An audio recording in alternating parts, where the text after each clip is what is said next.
Mox Diamond, Sliver Queen, Volrath Stronghold, Ensnaring Bridge. These are just some of the impactful cards that came from Magic's 13th expansion, Stronghold. But we're not talking about those cards today. Today we're going to talk about the sleepers, the cards that are cheap, that are going to be impactful in EDH. The video starts right now.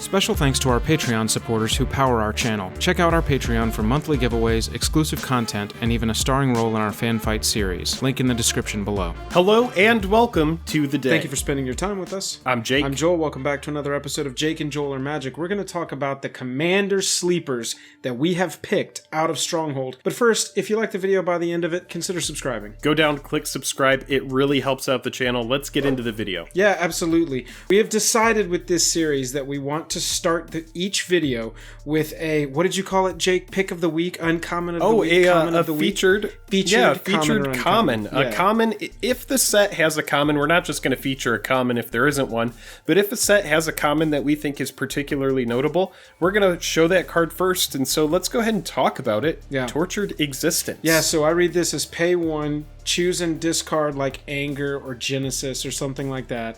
Return target Sheoldred from your graveyard to your hand, and so you can cast it again, right? That's how this card reads. Oh, dude, yeah. And it's so crazy that we get such a powerful common here. And it's interesting to think about these cards when they were designed. It was within a contained meta. There was no, like, eternal format. I mean, there was obviously Legacy and stuff like that, but, I mean, it's just interesting to think about, like, this is a really good, powerful card for, I think, 60 cents. Right. Yeah, the unfortunate part about this set is, and we mentioned this last video, there's no foils. So you can get it at common. It'll look like this, and you can't make it super sexy. Let's move to the fun picks, the rares. Pursuit of Knowledge, Jake, in white. 1 white, 3 other, to skip your draw step to put a study counter on Pursuit of Knowledge. Remove 3 counters from it, sack it, draw 7 cards. You don't see this a lot in white. No, and you have to take a few turns off, but then you are drawing a full grip of cards. So, you know, I think you play this in the right situation. You play this when you're ahead and you're able to just kind of use what's on your board while you're skipping drawing cards. I think that it's really good, though, because it does something that white doesn't do well, which is draw cards. Yeah, you're absolutely right. I would play this in an Enchantress build. I was playing Siona in EDH the other night, and it has a lot of Vesuvian Enchantress, if that's what it's called, SRAM. Those kind of effects whenever you cast an enchantment, draw a card. I'll tell you, by the time like the engine is rolling, I was just, my hand was over full. I was so glad to have Reliquary Tower on the field. But if I could have chosen to skip any of those draw steps and just put at, 3 storage counters on Pursuit of Knowledge, because this just says, I wonder, now I need to look up the Oracle text. Hang on. Okay, so this is what I wanted to figure out. The Oracle text of this card is, if you would draw a card, you may put a study counter on Pursuit of Knowledge instead. It's a may? It's a may. It's a may? And if you would, it doesn't have to be your draw step. So anytime you would draw a card, skip 3 of those, especially if you do have a lot of like synergy going with something like an Enchantress strategy. Skip 3 of them and draw 7 cards later. Because you can just, it's set also at instant speed. The Oracle text is very similar. It's almost exactly the same for the second part. So instant speed, draw 7. It's no shit button. Yeah, it's the more I read it, the more I like it. I think that this is a really strong card, and for 4 mana, no less, in EDH, it's so easy to get to 4 mana. Yeah. Yeah, I think it's really cool. And for a card that I think is like 50 cents to $1. Yeah, Jake, that is 50 cents. That'll run you 2 quarters right there. Let's move to Portcullis. Man, when I saw this one, I giggled because I had never heard of it. And I'm sure Stax players everywhere are rolling their eyes at me right now. Tell me how wrong I am, Stax players. But I had never seen this card, and it's fun. If there are 2 or more creatures in play when Portcullis hits, nothing else gets into play until Portcullis leaves. Yeah, dude, this is brutal, man. I think that this card is really good. It's so fun with this series going through and looking at these old sets and looking for cards that are just like, why is this so cheap. Yeah, exactly. Nobody's ever, or I mean, you know, it's just played in a very specific deck sometimes. Yeah, and EDH comes from this format that was formed from like a casual kind of like everybody's just like playing one-ofs and what can I do with all these old cards that are left behind. I think that this is really, really strong, and you may be new to EDH, and the more you get into it, the more you realize like there's all of these old cards that are just kind of like hanging out that are waiting to be tapped for their potential. And you know, as Wizards of the Coast, we're about to go into a big Commander season. We are. Really? There's going to be a lot of Commander coming out, and so there's no telling how any of these cards are going to be affected. Maybe there's going to be some reprints, but yeah, no, it's really interesting. And also, I want to say this one more time. We're saying we're looking at another artifact here. You're going to see a lot of enchantments. You're going to see a lot of artifacts in our Commander Sleeper series. And the reason is, Joel, is because they're sticky. Yeah, Jake's favorite word, sticky, when talking about enchantments. Not my choice of words, but it's his. Yeah, I mean, they come in and they stay, and they have an effect that we think is, you know, worth your time, worth the mana cost, whatever. A lot of times, if it is a creature, it'll have an ETB on it, so that at least you're getting some value off of it, and then you're left with a body behind. Because a lot of times bodies don't matter, except when they do matter in creature-based tribal decks. And Jake, Vorath's Laboratory, that card is going to, I mean, just continuously spit out. It doesn't matter to me that it's 2/2 for 5. What matters to me is the repetition.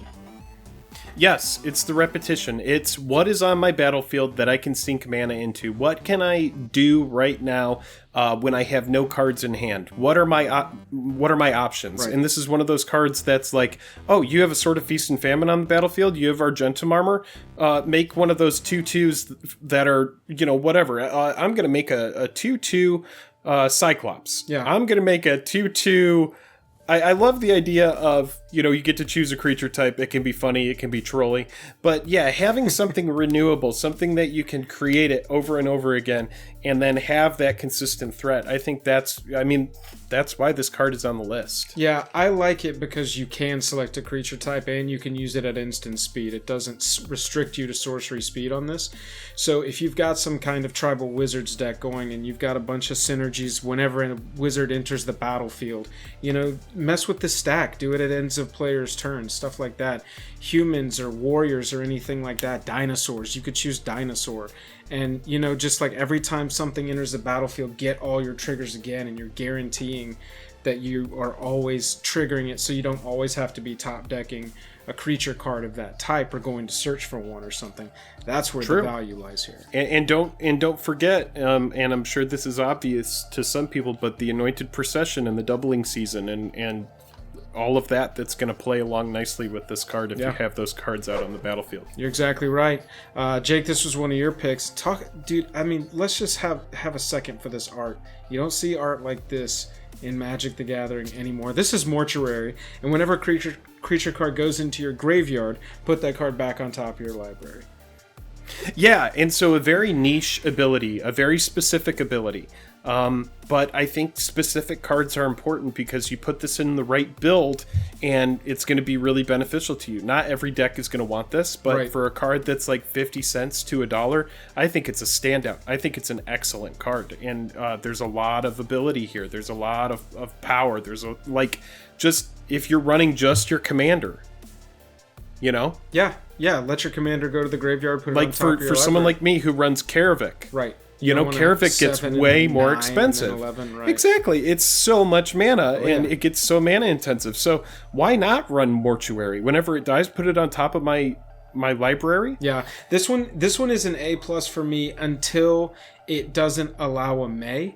It says put that creature on top of your library, so it has to happen. I like having a choice personally, but you're exactly right with the commander. Or even, I talked about her earlier, Sholdred.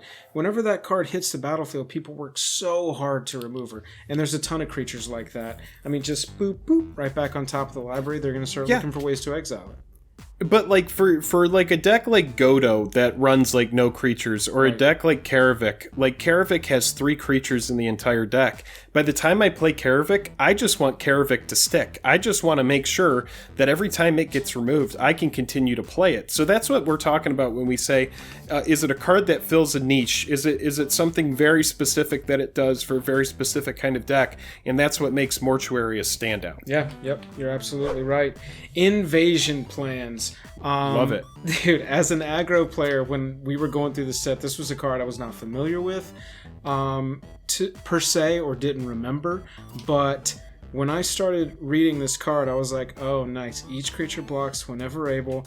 Attacking player chooses how each creature blocks. So I can just be like, all of y'all block the plant token. All of this stuff goes through. And you read it, and it's 3 mana, and it looks so freaking obvious, right? Yeah. And it's 50 cents. Yeah, it's excellent, so and it's 50 cents. Right. I'm just saying. Like, it's just like, and I'm sure there's some people that are like, well, there's, it's not the perfect best in slot. There's always something that's better. Sure. And you know what? I'm sure EDH, I'm sure that they have a very refined format and a way of doing things that are very specific. But over at Jake and Joel, it is classy casual, and this is a card that I think is both. Yeah, and it's welcome fun, at the and it's welcome chaotic. at the kitchen table, and it can be very good. Obviously, downsides, we always, we don't want to just gild it. It applies to your opponents as well, so then they get to attack you in a very preferred situation. So you're not going to want to see this early. You're going to want to see it late, and once you have an established board. So there is a specific time, or at least in a specific board state, that you want to be in for this to really have any value, because you don't want it to just sit there multiple times, I would assume, with 3 opponents on the battlefield anyway. And so it's a 3-cost finisher. That's pretty interesting to me. Yeah, from that perspective, it is just kind of like this this effect that's going to hit the board, and it's, again, not to use this word too much, but it's a sticky effect. You said sticky. Everybody drink. Yeah, everybody drink. And that brings us back around to Tortured Existence. We appreciate everybody watching. Let us know which Stronghold picks we forgot. I had a great time looking through these old cards. If you liked the video, make sure to hit that subscribe button. It really helps us out. If you want to support us further, we've got a Patreon. The link is down in the description below. And if you're watching this at the right time, we're giving away t-shirts for everybody who signs up. So go sign up, any Patreon level. You can support us over there. And if you want to hang out, we stream most Tuesday and Thursday evenings over on Twitch. Jake, what'll that do for retention levels?